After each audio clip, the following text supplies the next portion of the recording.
Good evening and welcome to this meeting of the Common Council of the City of Huntington, July 9th, 2024. Prior to the beginning of the business meeting, we will have an invocation led by myself, followed by the Pledge of Allegiance led by Christy McElhaney. Those who wish to join us at this time may rise.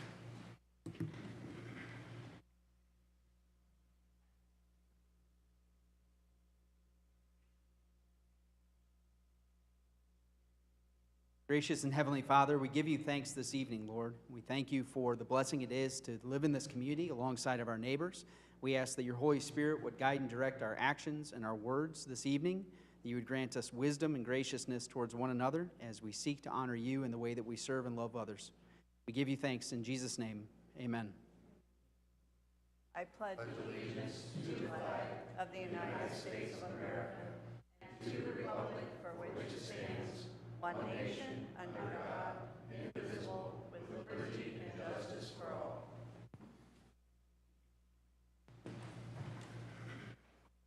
Thank you. And with that, we'll call the business meeting to order, beginning with a roll call. Christy? Brodigan? Present. Chapman? Present. Felton? Present. Funk? Present. Johnson? Here. Pike? Present. Rensberger? Present. Thank you. Having established a quorum, first item on the agenda for council this evening is a public hearing regarding Ordinance 8C24, an additional appropriation. Are there any members of the public here to address council on the matter of 8C24, an additional appropriation?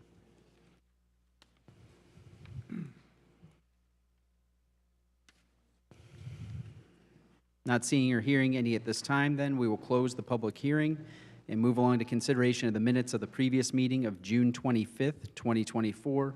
Is there a motion to bring those minutes to the floor for consideration and adoption as presented? So moved. Second. Motion and second. Further discussion and consideration of the minutes?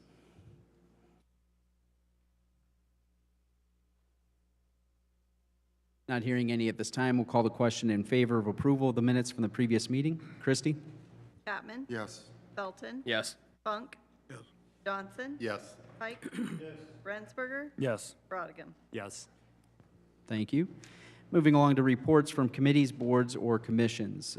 Council members are free to update on the subcommittees that are working on ordinances as well as their appointed subcommittees. Charlie? I have nothing. Thank you. Paul? I have no update here. Dwight? Nothing. PJ? Just that we're going to be talking about golf carts here in a minute, so nothing else. Todd? Nothing here. Andrew? Nothing new to report, other than we have a public meeting to just go over some updates on HK Porter next week, next Thursday, I believe. So that should be here, I believe, at 6 p.m. Is that right, Bren? So I wish all of you and the public come join us. Thank you. And Dave? Had a golf cart meeting the other night, and it looked up a little bit. And also, we had a plan commission meeting on rezoning Flax Mill Road, the old Memcor building. It's now the box factory. I'm sure Brent will make a presentation on that also. So, and it passed plan commission unanimously, so came with a favorable recommendation. Okay. Thank you. Next item on the agenda is petitions or comments from citizens. I do have one from Mr. Hank Miller. At this time, I want to invite him to the podium. Please state your name and address for the benefit of council, and you'll have 3 minutes to address the council this evening. Hank Miller, 5570 North 300 West. First of all, thanks for your transparency. I've been trying to tell this guy for almost a year that we need these cameras, we need this, we need to be able to go on YouTube and watch his meetings. I've also been pounding on top of the commissioners, so really appreciate it being a source of good things for Huntington. But next point is golf carts. I just want to be successful. I lived in a community with golf carts. Fortunately, where I live, they turned into status symbols, kind of. And one of the main things were the modifications. When you own a golf cart, you're going to take off the governor. Next thing they do, they lift them, they put the bigger tires, they're going faster. Next thing you know, they're tipping over. Kids are falling out of them, strollers, whatnot. And the other main contentious issue were the lights. The neon lights weren't that bad. It was the high intensities that they had put in the front to see. That's not good for oncoming traffic, so you might be careful of that. And then the one that really, really got the community in their uproar were the sound systems. They could really do these things pretty loud with the basses, bag batteries and whatnot. And then another issue was once they don't want to be on the road, they're on the sidewalks. Sidewalks, strollers, pedestrians don't get along. Next thing you know, they're tearing up somebody's yard. So there's quite a bit that we really need to think about. And then another contentious issues were the side-by-sides. We went down that path too. So another thing you need to think about the side-by-sides, these are $20,000 to $40,000 high-performance machines. They are not kid-friendly. The accelerations are absolutely vicious. They might not go very fast, but man, they accelerate. And then also the modifications were the mufflers. For some reason, they love taking off the mufflers, and now you got more noise, right? So another thing that kind of concerns me is obviously we're going to have an open container possibly. It's just not going to mix. I get where Chief's coming from. Another thing I need to talk about is I'm looking at it as a business opportunity. I definitely want you guys to do this right, because this winter I plan on buying a bunch of them, broke, fixing them, flipping them, and selling them. So I want this to be successful. But I need to know what the consequences of crossing Highway 24 will be. I kind of heard that kind of got shut down. So if people need to make a donation once in a while, we need to know the cost of that. So now for my second point, probably a little more uncomfortable. I really want to talk about the state of Huntington. 30 seconds. Oh, I guess I'll have to talk about it later unless somebody wants to donate my time. Can I get extra three minutes? Can we give them another 2 We minutes? can give another 2 minutes. I appreciate it, thank you. So I want to talk about the state of Huntington. I'm not from here. I chose to move here. This is probably the longest I've been anywhere in my life for the past 3 decades. So this is definitely my home. I am concerned about the library. It concerns me that my child could go in and get liberal, LBGT content, sexual content, but there's no conservative voices there.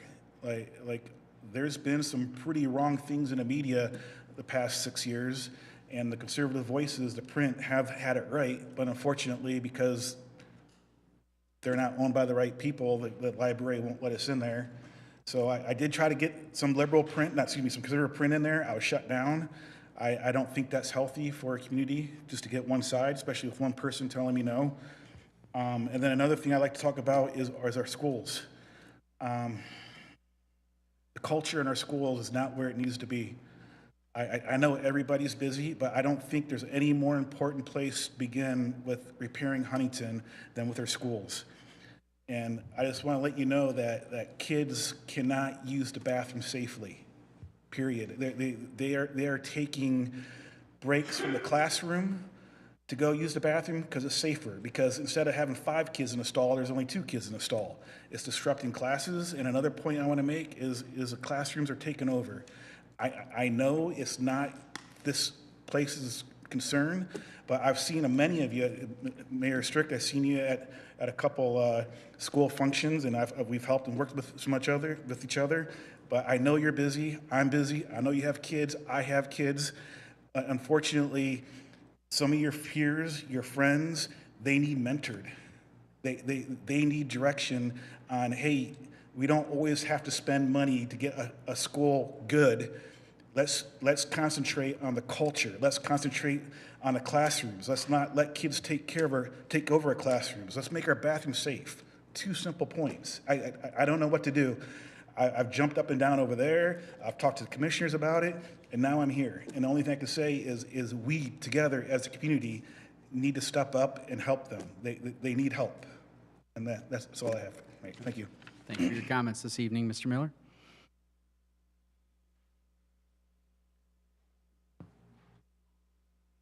First item under old business, we have first reading of ordinance 6C24.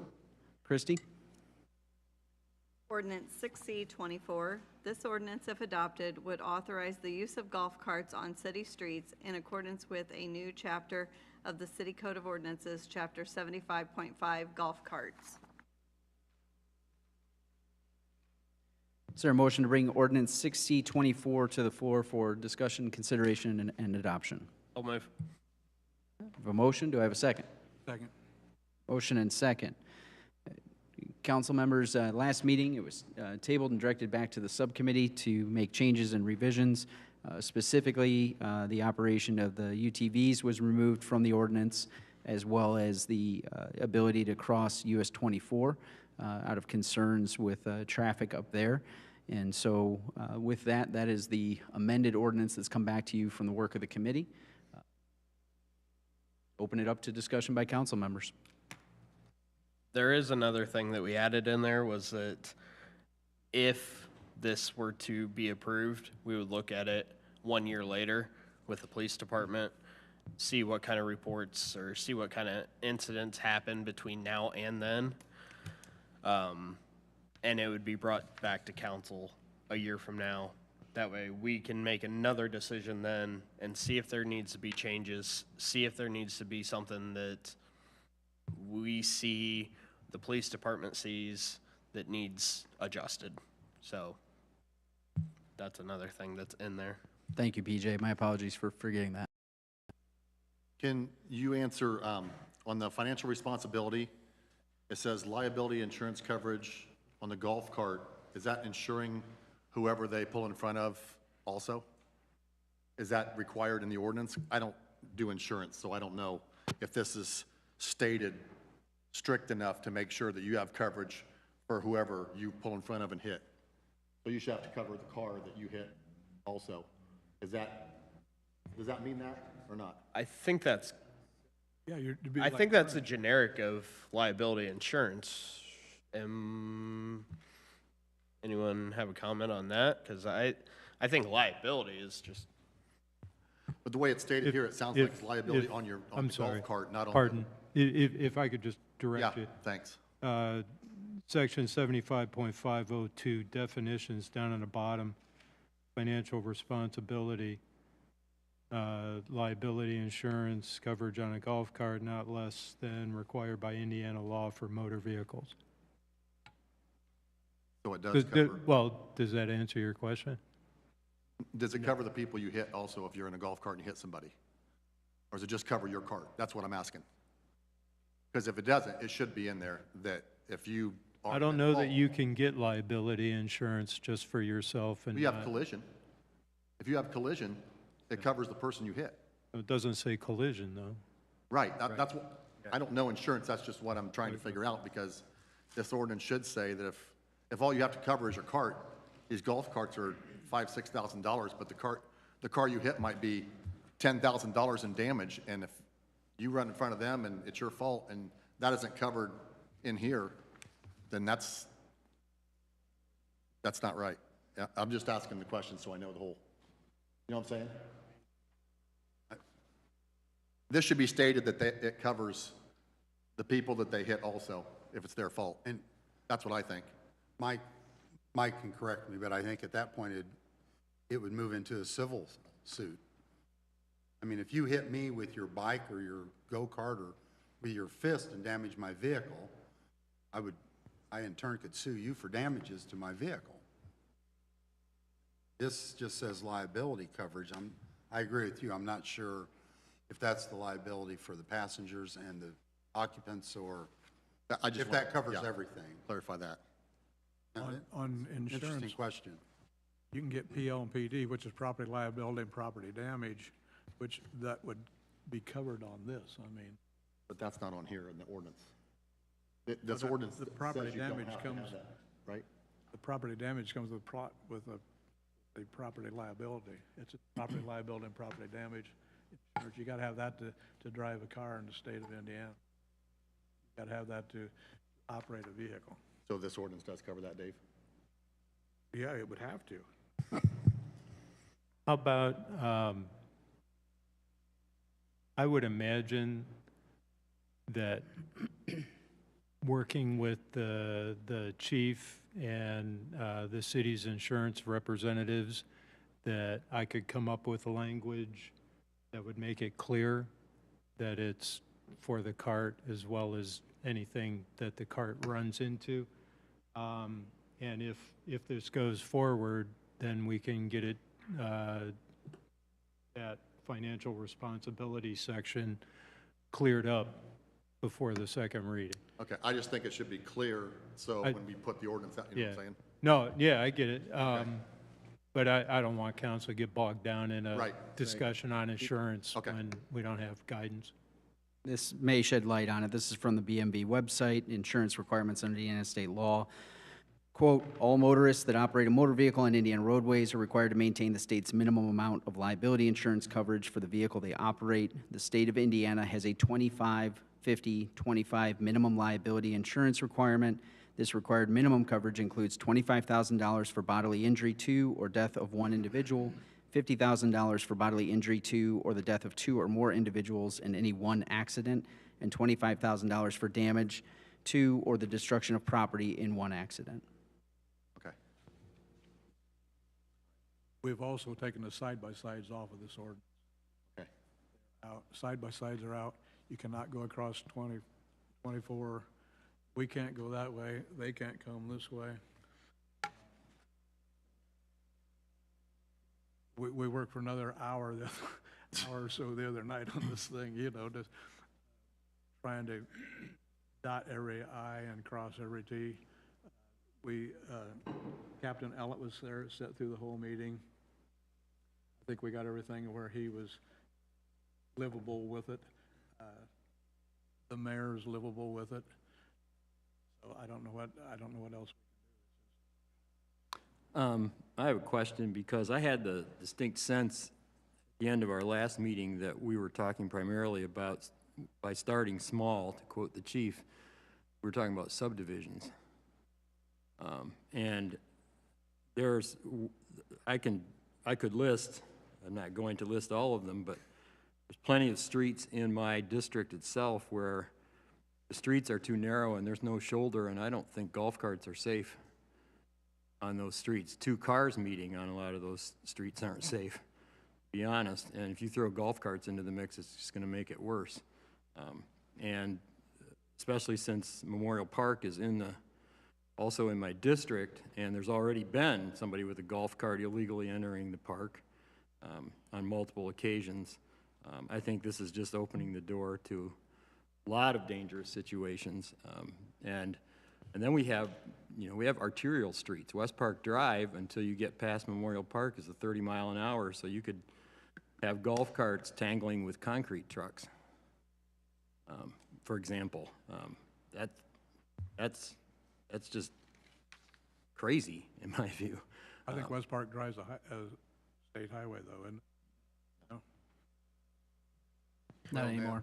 So, to your point about the subdivisions, one of the things that we talked about at our last meeting was how difficult it would be to cut off the streets and just say, hey, these golf carts can only be at Crown Hill or at Carlisle. Cutting it off, I mean, how are officers going to be able to police that instead of just allowing them on every street? Once again, I go back to say this gets approved, we are going to come back and look at this in a year. We're not going to get anywhere unless we try something new. And that's my point. every town around here's got them. Columbia City, Bluffton, Decatur, 60, 70 the towns. towns. I want you guys to picture a Friday around 5 or 6, Saturday around 5 or 6, up at where all the restaurants are north of 24, whatever it is, north 24, and all the Carlisle Crossing golf carts coming in and having that traffic going into Owens or Kroger and trying to go into the restaurants and everything else.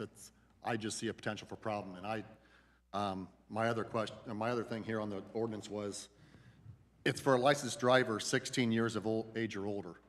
I believe, I may be mistaken, but I believe one of the leading causes of death from kids 16 to 20 is vehicle accidents. And it's not heart problems, it's vehicle accidents, and now you're putting them in a 1,000 to 2,000 pound vehicle against a 6,000 pound, if it's a car, more if it's a truck. And I just think that's a bad thing. And I think as councilmen, I mean, I'm all for new ideas, but I think it's our responsibility to, when somebody comes up with an idea, if it's not a good one for us, I mean, we have 17,000 people in this city. That's a lot of people to be mucking it up with golf carts. And I think it's our responsibility to do what's right, because I don't want to be a yes vote and then the golf carts get going and then some kid gets killed on it. I'm not saying that's our fault. I'm just saying I just see more bad things happening than good things happening with this, and it just scares me that, you know, I mean, I've been to Yogi Bear Campground, okay? The golf carts are everywhere, and they are dangerous. I've been hit in a golf cart at a golf course at full speed. He came out of nowhere. No, I wasn't. Needless to say, I had to get out because the wheel was, but they're just, I just don't think it's a good idea to put that in the mix with the traffic we have now, especially during busy times in this town. So I just think we need to be responsible and say, now if it was just, like you said, it was a crossing, because my daughter lives in Florida and Jacksonville, and she has it just in her, but they have a pool there too, so they drive down the pool. If you just kept it in the additions, I'd be okay with that starting out. But to have them on the city streets, there's just no way. You're asking for so many problems, and I didn't even think about, thank you, Dwight, I didn't think about the narrow streets we have and where they're gonna go. And I'm telling you, the ordinance says that they should yield to faster traffic. That ain't happening. I'm just telling you, that's not happening with golf carts. They're just not gonna yield to ongoing traffic, in my opinion. So and I appreciate the work you guys have done for this. I mean, it's a really good ordinance, except for it's just too dangerous right now, the way people drive. I mean, it's just not, even 16-year-old kids hardly get a drive until they get to driver's ed. Used to be everybody grew up on a farm and we all knew how to drive before we even took driver's ed. It's just not like that anymore. So we have to really be conscious as councilmen and be careful that we don't get somebody hurt. So that's kind of where I stand on it. So I apologize for all the guys who did all the work on this, but it's just, we have to be responsible and make sure that we don't do something that's going to cause a lot of havoc. So. Well, I agree with Dwight from the standpoint that we know a lot of communities around us allow golf carts, but we're not all the same. Geography in Huntington's very different. You drive up 224 and 5, somebody crossing that road, and try to find a direct cross. I mean, the streets are all staggered. Today I was taking my wife to get her hair done, and I'm driving down Division trying to imagine golf carts on that street. I mean, driving down Division just with cars can be problematic. So Guilford, Division, McGann, Home Street are all frontage road. There's a lot of places where, yeah, you can run into a lot of traffic conflicts. I also had a question prohibiting on state highways, but Business 24, which is Park and going out east, that's all a state highway, isn't it? It's just Business 24. West Park Drive is not a state highway anymore. Okay, well, it's marked on Google as Business 24. And out at Knoll, that's Business 24. I always thought it was a state highway. I agree with you, Dave. I think of it as a state highway. It's the route through town. I can assure you from the permitting and paving process, it is no longer recognized legally as a state highway, even though we affectionately and nostalgically remember it as such. Well, we need, Well, you guys remember it as such. thanks, man. Everybody calls it Old Park. Very Strike welcome. the low blow from the minutes. Charlie, please continue. Okay, I agree with Todd. I think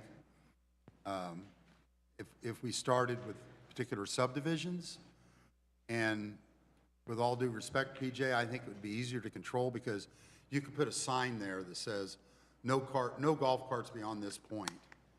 And you could rein it into certain areas and see how that goes within those areas first.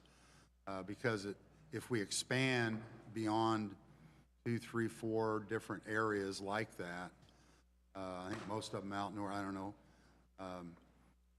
Hunter's Ridge might be an area that you might be able to do something, but if you can control it within a particular subdivision and see how things work out, how many people actually partake with the ordinance and get golf carts and use them.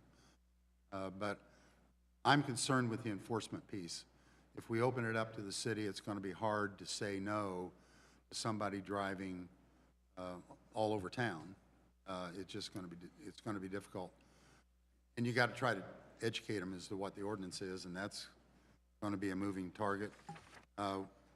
One last thing that I would also just point out on the financial responsibility piece, when we look at that, I know that I have to show proof of financial responsibility from my insurance company with my car. And I wonder if that sort of thing would be appropriate for the golf carts. So when they would come to the clerk's office to get their permit, they would have some sort of document that would prove to the city that they are financially responsible, and just not go by what they may say, but they have to prove it. Those are a few of my observations. The thing with this ordinance is, it is so well-written, safety net tight. You take, so you keep complaining about the golf carts. What about these electric bikes, electric scooters, skateboards, you know, stuff like that?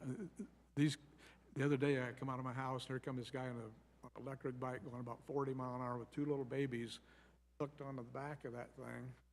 Wife following with another one, you know? No lights, no nothing.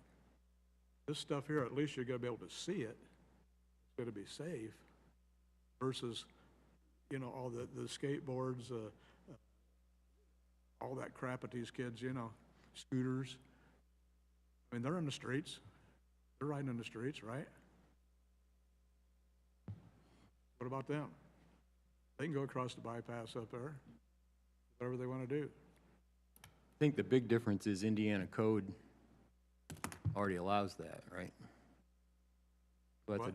Indiana code already, I mean, that's covered under Indiana code in a different section. Yeah, but how many bicyclists do you see actually following the rules? Well, yeah, and that's I mean- why add That's golf my point carts with to the the golf mix. cart. Well, But- I understand that, but also look at mopeds out on the street. Yeah, mopeds. I mean, sometimes you can barely see those, especially at night. Did you have to bring up mopeds again? Didn't we talk about mopeds with you? But they're allowed on the city streets. They're Yeah. allowed everywhere. You're making my point for the golf carts. But you think a golf cart's not going to be safer than a moped? Or people aren't going to see a golf cart better than a moped? Or that's what I'm saying. The golf cart's definitely safer. It's still a vehicle with four wheels compared to two. I'm going to go ahead and guess that the demographic that's riding mopeds on city streets is a different demographic than the people who are going to be riding golf carts. Not a bit. The golf cart's gonna be a heck of a lot easier to see than that moped. Right, That but I moped's think it's going to be going different faster. people operating them. Moped's gonna be going 40, 50 mile an hour. Golf cart's gonna be going 30, you know, it's just, and you can see it, you got turn signals, you got headlights, taillights, big placards on the back of it. Right, I understand all that. But this ordinance is about golf carts, not about mopeds and I'm just saying, scooters let's and make a bikes. comparison. Yeah, Making a comparison. right. What's safer? I understand that. There's gonna be a lot more, What's safer is an automobile. beg pardon? A truck or a car, that's what the streets are designed for. That's the safest thing. And if you're going to spend this much money on a Stay in golf cart, Stone just Age, get an yeah. electric vehicle. Once again, we're not going to get anywhere without trying something new, so. That's all I'm saying. I want Everyone's to made their acknowledge mind up. that we've got two council members who've not had a chance to address the other members. Paul or Andrew, anything you'd like to chime in with? No, not necessarily. Paul? Okay. I agree with Paul's assessment, and one thing that I want to make sure that council's aware of is the goal is not to keep spinning our wheels, whether they're on a car, moped, or golf cart. We want to advance things, and so If there are specific changes that either side is willing to make in working towards the art of a compromise here, we can move that forward. We can redirect it back to the subcommittee again. Those changes can be made here, or they can be directed to be made before presentation on second reading if it advances out of first reading. So for the interest of time and progress, council members would restrict focus forward comments on advancing a compromise.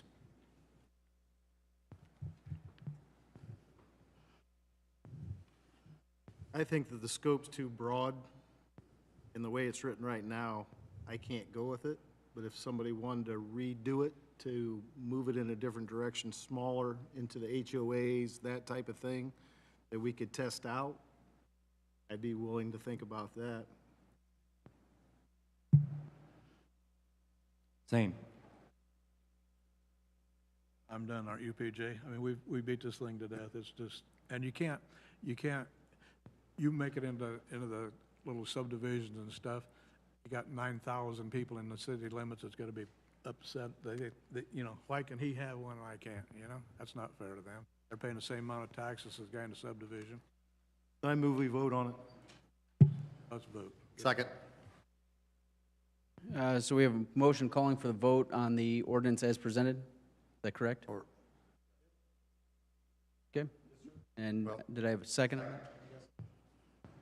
I didn't know if you wanted to offer an amendment to limit it to HOAs and subdivisions. I would support that.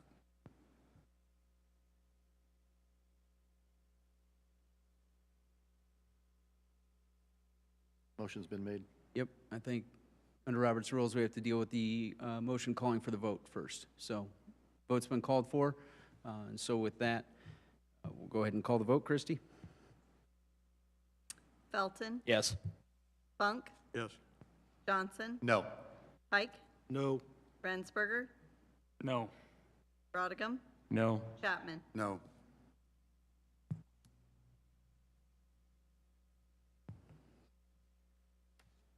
Can I move we bring the ordinance up with the amendment that we include that the ordinance be limited to specific subdivisions and HOAs? Can't do that. We just Mike, killed can it. you clarify a point of order on that? Ordinance was As voted down. presented, yes. Charlie, Charlie, you can be you on the could committee to repeat. set it up. If you could repeat your motion, Charlie, so we can get clarification. I move that we reconsider the ordinance with the amendment that it be limited to specific HOAs or subdivisions. So as far as point of order, Mike, what's allowable?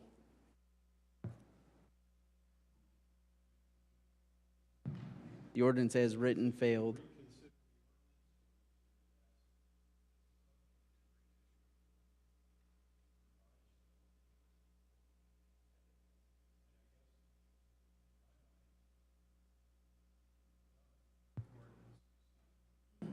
Okay.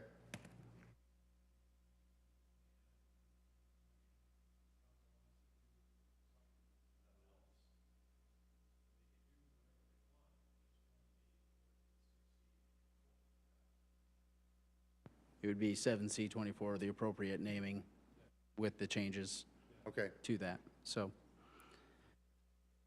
Well, I think the committee understands the sentiment. Council, I would urge them to go back and incorporate that we've talked about. Richard, do you have it all written down? I think I've got most of it. So, if I understand correctly, Charlie, your primary focus in this is looking at the restriction to primarily residential areas where they're not going to encounter semis or commercial traffic. That's correct. Okay.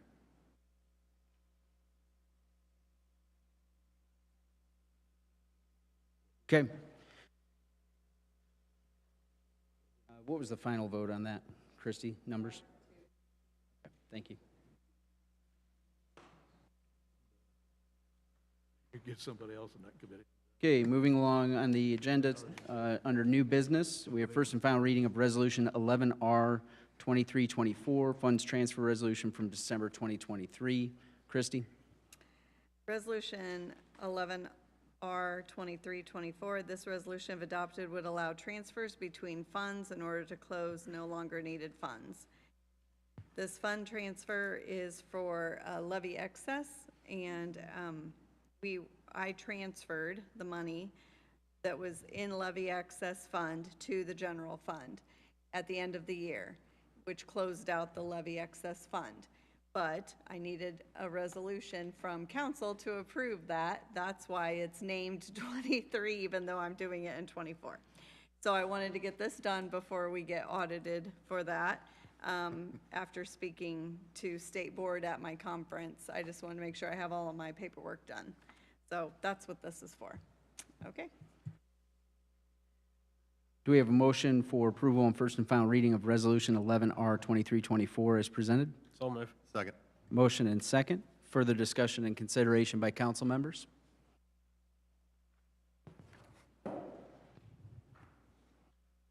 Not hearing any further discussion, we'll call the question in favor of approval of Resolution 11R 23/24. Christie?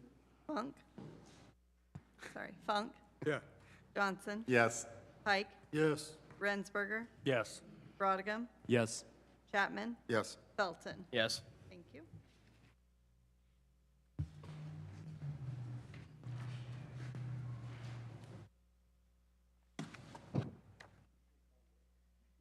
Next item on the agenda is first reading of Ordinance 8C24, an additional appropriation. Christie? Ordinance 8C24.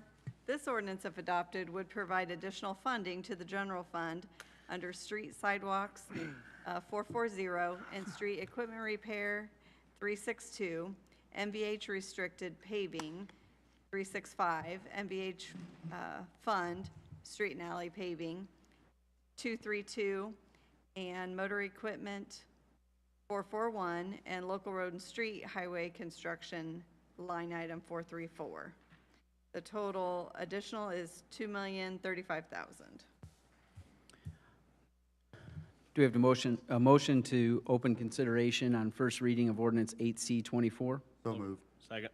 Motion and second. I want to invite Director Cuttress and Superintendent Bischoff forward to answer any questions council has about the specific line items and appropriations. Good evening.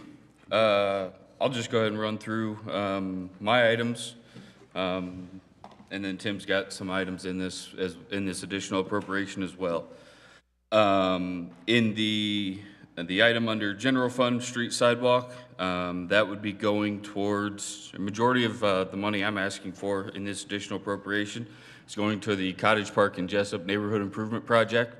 It's going to include sidewalks, new streets, storm drainage to separate out the sanitary sewer from the storm sewers to solve some flooding and drainage issues out there in that neighborhood, as well as all new water mains to that neighborhood. The city has received multiple main breaks over the last several years.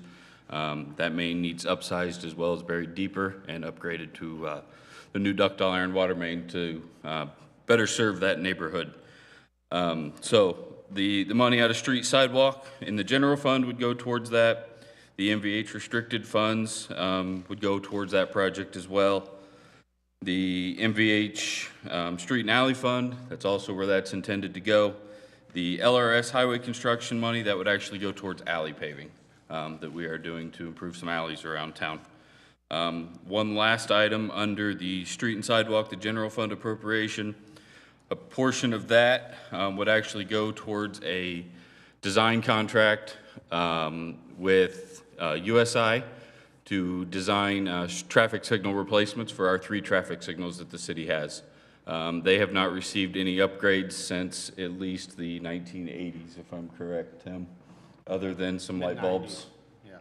So it's time to bring them up to date to meet safety standards as well as improve pedestrian access. Only one of our 3 traffic signals has pedestrian push buttons and signal heads. We would be adding those to all 3 of them, as well as upgrading the heads, the traffic signal heads, and upgrading the signal cabinets because I think Tim has a hard time getting parts to fix those when they do break. So it's time to bring those up to today's standard. So those are the main items that I have. I don't know if anybody from council has any questions about any of those specific items or the Cottage Park and Jessup project. Yes, sir.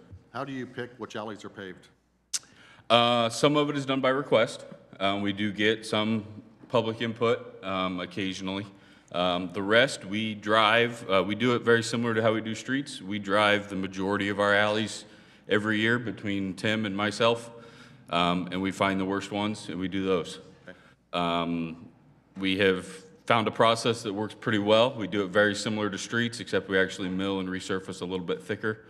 And now that we're not having trash trucks or some heavy trucks on the alleys, they have been holding up really well, and it's been really, really working, making some pretty good improvements. We typically do around 1.5 miles of alleys every year.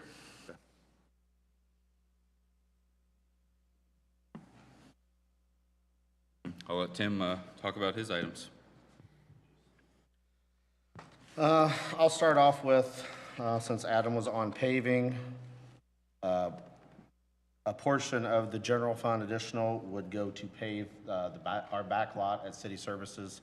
It is currently gravel, and with dry weather, I mean, there's a lot of dust, and the shop doesn't have air conditioning, so when the doors are open, trucks are driving through, it's getting dusty. So we would just like to get that paved.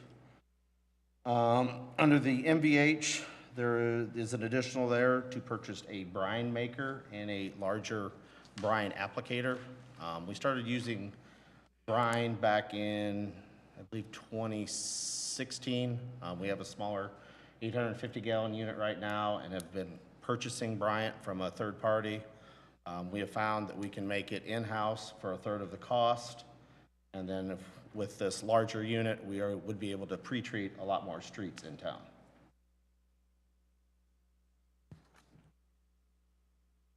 Question or discussion by council members? So that brine unit, that just goes on the back of one of the trucks? Dump truck, yes. Okay.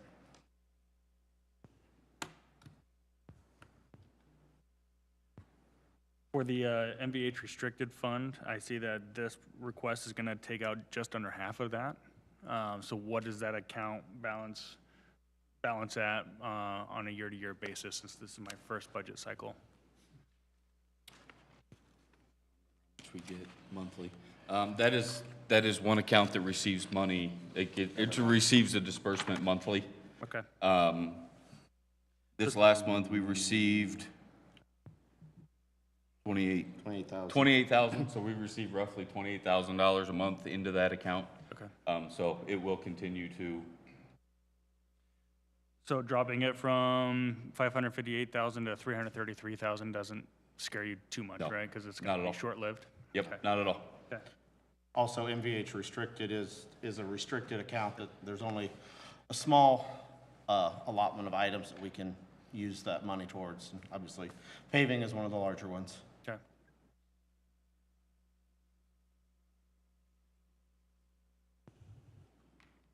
Further question or discussion by council members? Just to remind me, make sure from way back in my days on county council, the MVH money is the portion of the gas tax, right? Is that where that's fund? That's not property tax money, that's gas No, tax. it is money. not property tax money. Right, so whatever, as long as people are Yeah. buying gas, then a portion of that, there's a formula that comes back to the city and the county for, Very depends on how many complicated miles you have formula. and stuff like that. Gas, license plate fees. License plate fee, there you go.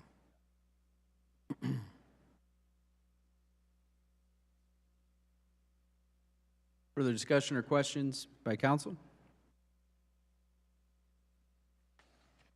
Not hearing any this time, we'll call the question in favor of approval and first reading of ordinance 8C24. Johnson, Yes. Pike. Yes. Rensberger, Yes. Brodigan, Yes, Chapman, Yes. Felton, Yes. Funk. Gentlemen, in the interest of time and impending invoices, would it be helpful to have council suspend the rules if they remain amenable to that? If council is willing, yes. So moved. Second. We have a motion to suspend the rules to allow for second and final reading for the additional appropriation. Further discussion, consideration on the motion to suspend the rules? Not hearing any this time, we'll call the question in favor of suspension of the rules. Pike, Yes. Rensberger, Yes. Brottigam, Yes. Chapman, Yes. Felton, Yes. Funk, Yes. Johnson. Yes. Thank you. And with that then, is there a motion for second and final reading of ordinance 8C24, an additional appropriation? So move. Second. Motion and second. Further discussion and consideration by council. Not hearing any, we'll call the question in favor of approval on second and final reading of ordinance 8C24. Christie? Rensberger, Yes. Brottigam, Yes. Chapman, Yes. Felton, Yes. Funk, Yes. Johnson. Yes. Pike. Yes.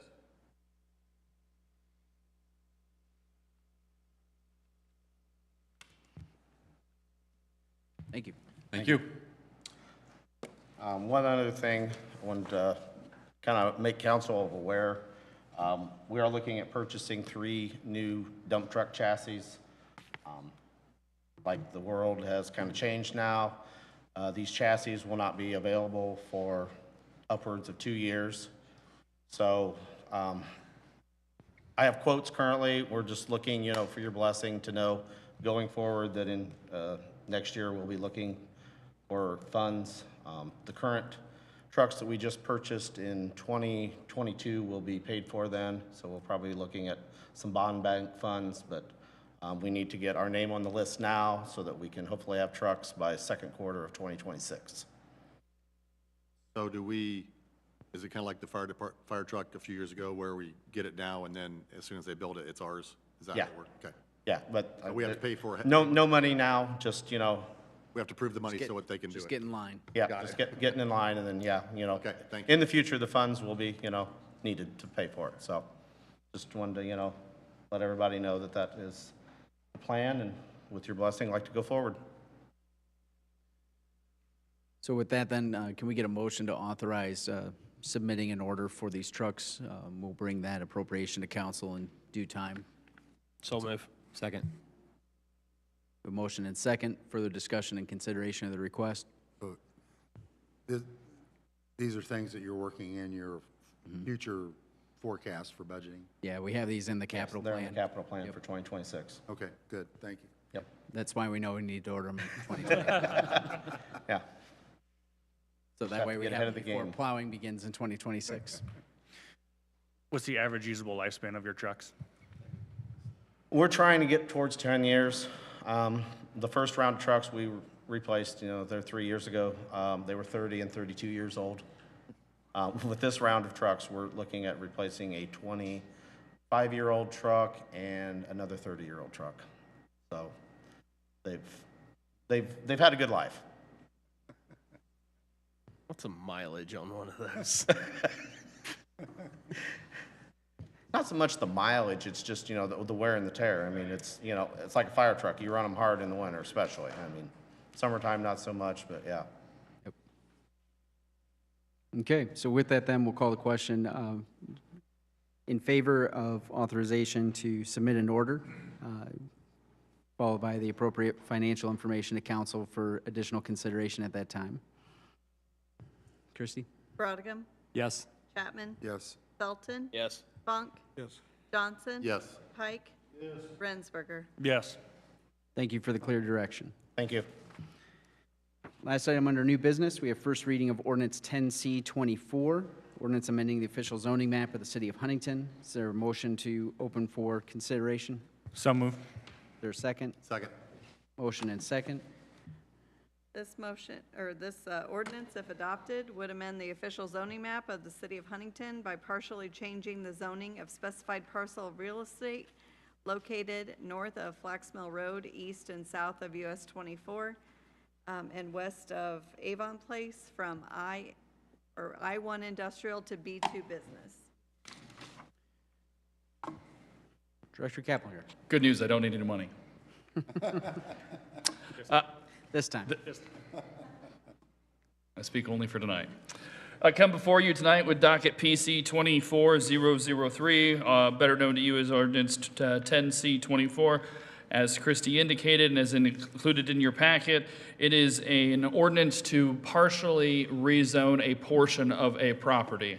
1.11 acres to be exact, generally at the southwest corner of 1312 Flax Mill Road. You can see it there in the bottom portion of the map. That would be what this ordinance would in effect do, rezone that to B2. In terms of the actual area impacted, it would be the office portion of the facility and the paved parking lot. And so the petitioner, Carrie Miller, is here on behalf of Innovative Packaging, and I'm sure she's happy to answer any questions the council may have. Long story short, if you're familiar with that facility, it has what I would describe as an excess of office space that's not currently of need to Innovative Packaging. And uniquely enough, a lot of the doors for those office spaces are direct to the exterior, facing Flax Mill Road. So that's really unique for, office space that typically you would go into a corridor or a common area and then access for that. So it works well for them, I believe, for the tenants that they have in there, primarily people who need smaller amounts of office space, what I would call niche sizes, not enough for 10 or 15 people, but 1 to 2 to a couple handful. Also, they have had in the past other uses that have been interested in going in their empty available space, primarily those engaged in retail operations, and retail is not a permitted use in the I-1 district. And so their request would be to downzone the portion of the property, like I said, containing the parking lot and the office building. Offices are still a permitted use, as well as a number of others. You've got that there in the staff report that I had sent to you. There were no public comment at the public hearing at the Planning Commission level, as Dave indicated. That does pass forward to you all with a 4-0 unanimous recommendation for the adoption of that partial rezoning. And so I'm happy to answer any questions the council may have. If they have questions of the petitioners, that's certainly fine.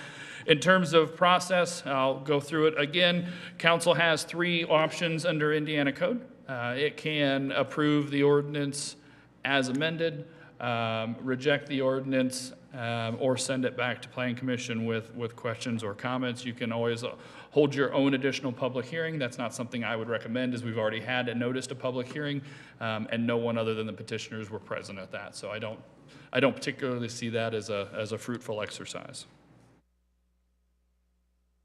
Questions or comments by council members?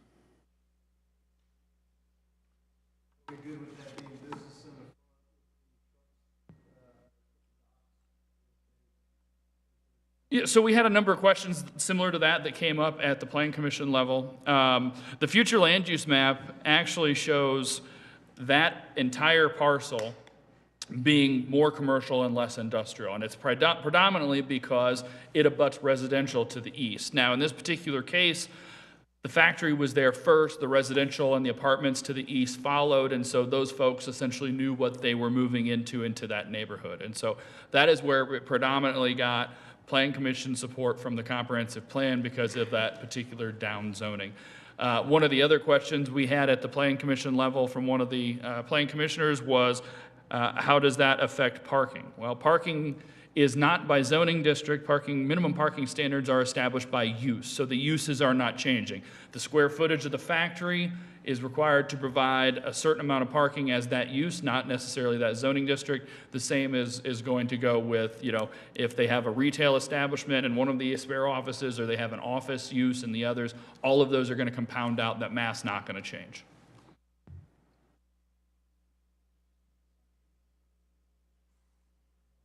Further question or discussion?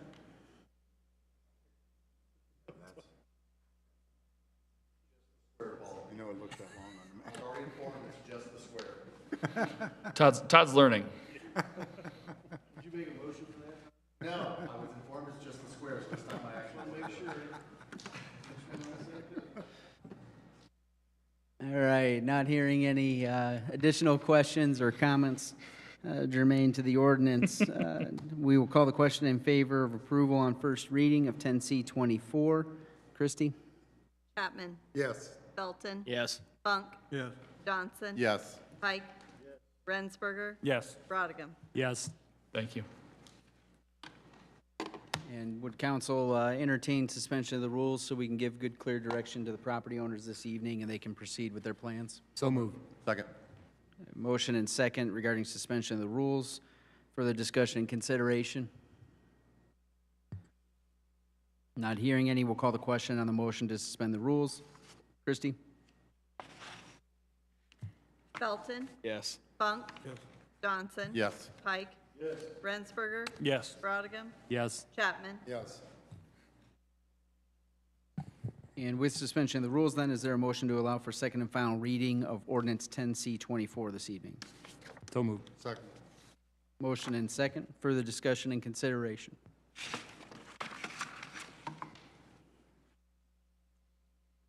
Not hearing any, we'll call the question in favor of adoption on second and final reading of ordinance 10C-24. Christie?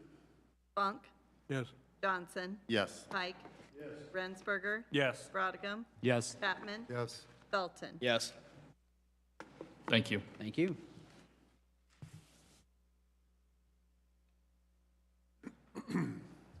Moving on to consideration under miscellaneous items, we'll lead off with June monthly budget report, financial reports from Christie.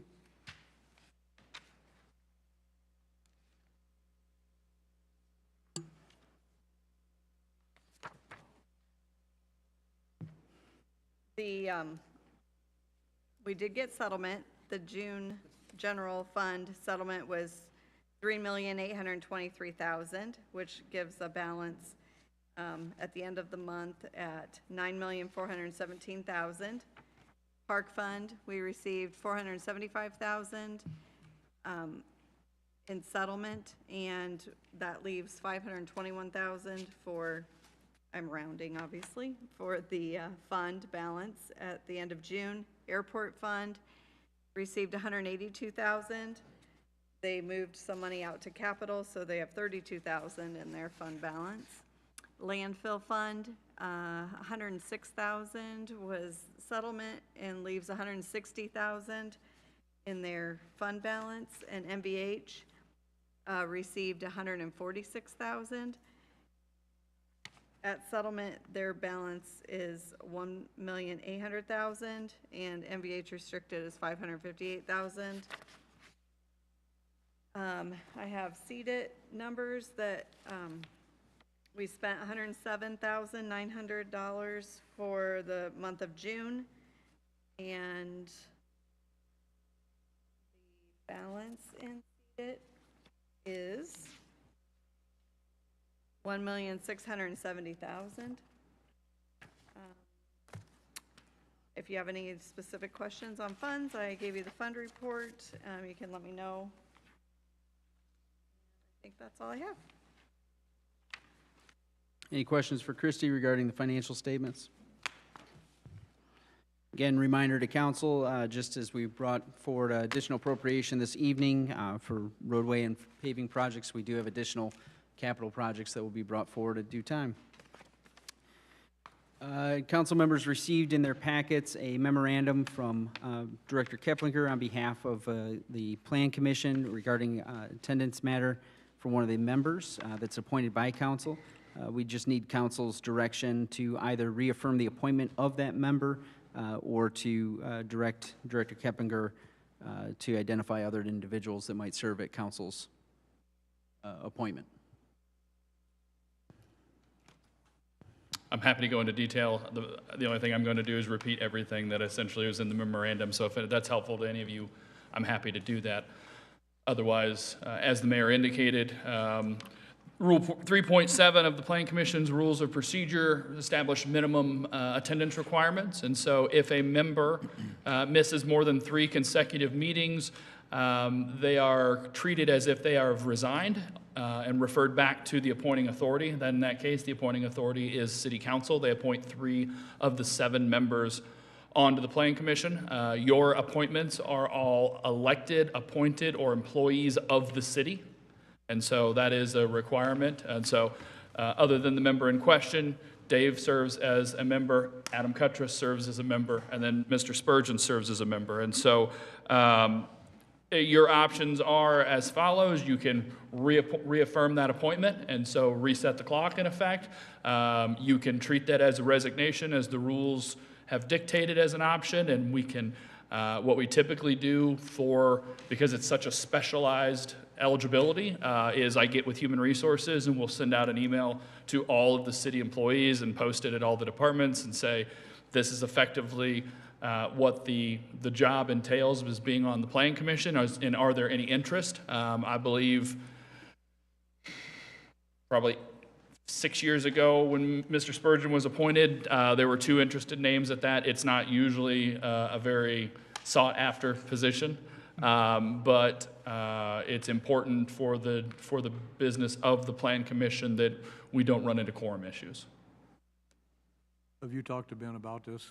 I did a little bit, not any real clear direction. I think he'd cited, some work schedules that change and some outside responsibilities and just, finding hard time to do that. Certainly, if we put it out, I guess as an option, and him not telling me directly one way or another, hey, I want to stay, or, it's time to, hang it up, he is certainly willing to rethrow his name back in as an interested person if you guys do elect to go out and say, let's see, what sort of interest we have from the others. Ultimately, it's council's appointment, and so while I will do my best to reach out to those in the city's employ, again, it also, provided that there are not any violations of the dual office holding regulations, it's certainly, council could have 2 councilmen on there, or councilman could appoint somebody, that's appointed to another body, provided it's not a conflict in that regard.